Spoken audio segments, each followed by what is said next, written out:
Today in our program, unmanned aerial vehicles, UAVs that are almost impossible to disable. A Ukrainian volunteer and former Secret Service agent devised an idea of what can be done for an army at war with a single donation. Will the new Ukrainian quadricopters be able to replace expensive combat helicopters and rescue people during disasters? Unmanned aerial vehicles are at the peak of popularity. According to the New York Times, about 10 million civilian drones were sold for the total amount of around $3 billion around the world, not to mention the military aspects. The US, Israel, and China are investing tens of billions of dollars into the development of new UAVs for remote combat and reconnaissance. The best-designed companies with thousands of employees and access to the latest materials and technologies are involved in this process. Modern military operations are now unthinkable without high-tech drones. Ukraine had no similar industries before, but the beginning of the war with Russia and separatist forces in 2014 forced the Ukrainian army to jump above its head. Volunteers helped out in this dire situation. Yuri Kasyanov is a person who always found a way to deal with the desperate situations. Since November 2013, he participated in the protests on the Maidan and stayed there during the shootings. In April 2014, Kasyanov was already helping the Ukrainian army near the small city of Slavyansk, which had been seized by Russian-backed forces. His eldest son also fought there. I provided volunteers and the military with everything necessary in the war, starting with bulletproof vests and ending with toilet paper, showed that some kind of reconnaissance was needed because it was unclear where the enemy was, which buildings they occupied, where the points of combat were, and so on. Kasyanov, together with other volunteers, decided to buy the most common imported quadricopter with money donated by Ukrainians. The UAV that is used for entertainment or sports shooting in other countries proved to be useful for recon in the war. Its camera was used for finding and fixing enemy positions, vehicles, and the composition of military units, but the device could only reach as far as 400 or 500 meters. We tried to modify it to increase the range by using a larger power pack and reducing its weight. We tried replacing the stock camera with a second camera that did not stream, but simply recorded information. Simply record, and then watch. But no matter how much Kasyanov and his colleagues upgraded conventional UAVs, they were still too fragile for military application. Soon, the volunteers needed a place to assemble their own drones that would suit the particular needs of the Ukrainian army. This nondescript warehouse in the center of Kyiv became the headquarters of the design office Metrix UAV. Now the required specialists started coming here themselves. Some are good at programming, some are good at soldering, and others are good at working with fiberglass and carbon. Some are good pilots. The main thing is that all these people have a passion for aviation, and they're all Ukrainian patriots. This is how our team was built and is gung-ho. Why is the main UAV made by Ukrainian volunteers almost impossible to disable, and how much does it cost? It is difficult to believe now, but even before the war, Kasyanov was the head of a company that produced advertising structures. That experience proved to be useful in his work on drones. The design office did not have orders in the usual sense of the word, with the exception of the virile needs of military commanders for reconnaissance equipment. Thus, the unique and probably the most famous UAV, Katana, appeared. It can do almost everything, fly as far as 25 kilometers in any weather, conduct reconnaissance in a radio silence mode, report enemy jamming, and return to the base without external help. And it all is available at a cost that is difficult to believe at first glance. But let's first have a look at how the design office of Kasyanov assembles such devices and what materials they use for that purpose. Pavlo Kosolapkin is the permanent coordinator of the Katana project. It is his pride and passion. Initially, he made all parts and fitted them manually. Katana is made according to the well-known scheme flying wing, so the main part of the device is the glider itself, which totally is homogeneous. The wings are made from a special foam called EPP, extruded polypropylene. While ordinary foam is brittle and quite prone to deformation, this wing can take much more. So if the landing is hard, this foam dampens the shock and the electronics remain intact. The drone is covered with special film, which makes it extra rigid. Polypropylene drones are transparent for most radar systems, meaning that they are very difficult to detect. At the same time, thanks to the lightness and rigidity of this frame, it is almost impossible for Katana to crash. And even if the impact with the ground damages the servo motors responsible for ailerons, the drone will not have to be returned to the design office for repairs.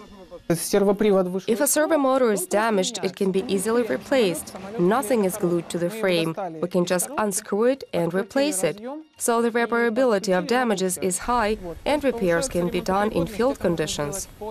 The plastic housing for all electronics of the Katana is printed on a 3D printer simply because parts of such shape are not sold anywhere. Instead, such motors can be found in any hardware store that sells spare parts for radio-controlled aircraft. It allows Katana to reach a cruising speed of 70 kilometers per hour. The only change is foldable blades instead of stock blades to prevent them from breaking during landing. And the brains of Katana is the sphere of responsibility of engineers and programmers. Modules for remote control and video transmission are only made here. The autopilot system is a significantly upgraded version, taken from those very same aircraft models. It is especially programmed to resist enemy jamming. It stops using GPS and switches to other sensors, gyroscope, accelerometer, barometer, and a magnetic compass to continue its route. As soon as the drone leaves the jammed area, it will continue flying more accurately using GPS technology. The Katana video module is also assembled here. It can shoot videos and make high-resolution photos from different altitudes.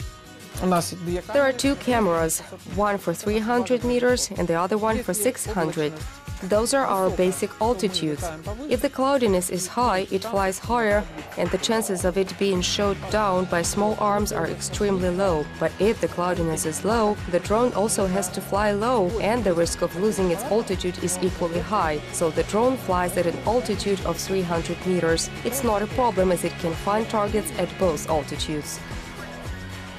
It would seem that this device is very difficult to master, but Katana is so good precisely due to its simplicity. All that is required is to plot a course for it in a special application and then launch the drone at an angle of 45 degrees. The unmanned vehicle will do all the rest on its own. Any soldier can be taught how to use Katana in a matter of a few hours, and all this is available at a record low production cost and price. $1500 стоят компоненты, которые используются при создании этого самолета.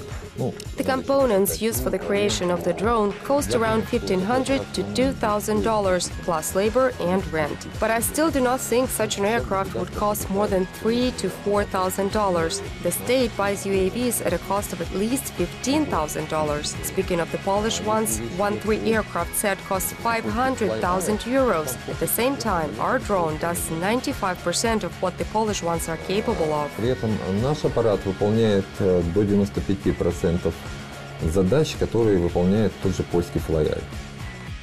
Next, testing of Katana in combat conditions and true titans among quadrocopters.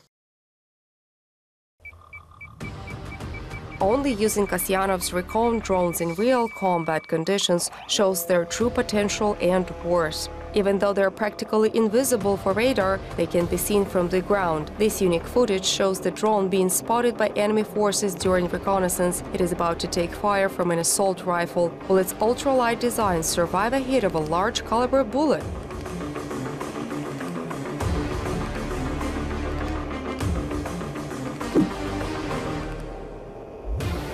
The drone's frame is hit, but it doesn't lose its lifting force. This time Katana returned with the motor and electronic system undamaged.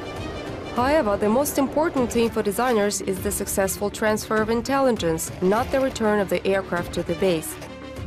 During the battle for the Donetsk airport in 2014-2015, tanks were also used to shoot at Ukrainian defenders, but the enemy rarely risked driving them onto the airstrip, as everything around it could be shelled by Ukrainian artillery. The fact is that it was easy to aim at a single target at a concrete trip, so the crew of one enemy tank acted differently.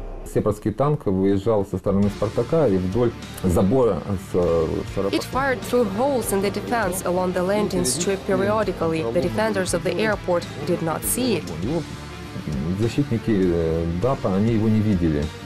but Katana did. With the help of the drone, scouts marked several spots on the map where the fence had holes in it, which the enemy tank used. At night, it was only possible to determine the direction of the shots by the sound, which the defenders of the airport managed to do. The artillery destroyed the tank with blind fire on the scout's signal, all of that thanks to Katana. This operation probably saved many lives of Ukrainian fighters. Kasyanov's drones also help Ukraine for non-military purposes. During their retreat from Debaltsevo, Katana helped in finding wounded soldiers and those that had fallen behind their units. Before each escalation of the conflict by the Russian-backed forces, Ukrainian scouts established the locations of the enemy's equipment and passed them on to internal observers. This tank was seemingly well hidden among the residential houses in the village of Azeryanovka, Donetsk region. In December 2016, pictures taken by Katana were sent to the special OSCE monitoring mission in Ukraine. The success and demand for UAVs did not stop the volunteers from developing other things. At the beginning of 2017, the design bureau of Yuri Kasyanov tested the largest quadrocopter ever to be assembled in Ukraine, and not just for the sake of setting a record. The heavy unmanned commander platform has unique military applications. This heavy copter can fly far, stay in the air for a long time and carry heavy cargo. Also, airborne weapons can be attached to it to use it as an unmanned attack helicopter. So far, the Commander prototype can carry only 20 to 30 kilograms of payload and fly for 60 to 80 kilometers. Kasyanov hopes that production models will be able to carry a record high of 50 kilograms for 100 kilometers, and those do not necessarily have to be weapons.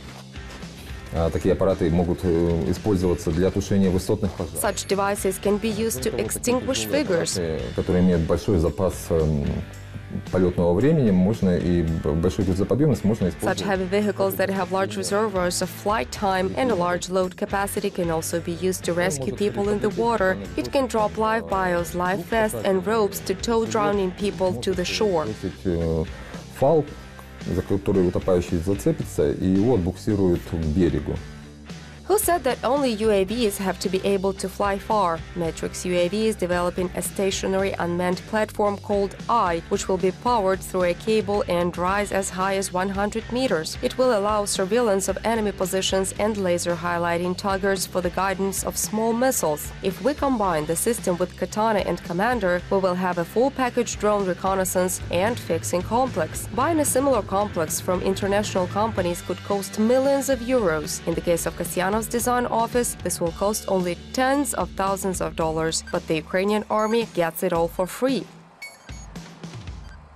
Я не волонтер по своей сути. Никогда не думал, что я буду I am not a volunteer by nature. I never thought I would be helping someone, taking sleeping bags and generators to them, and then making drones for the front line. It just happened this way. It became necessary.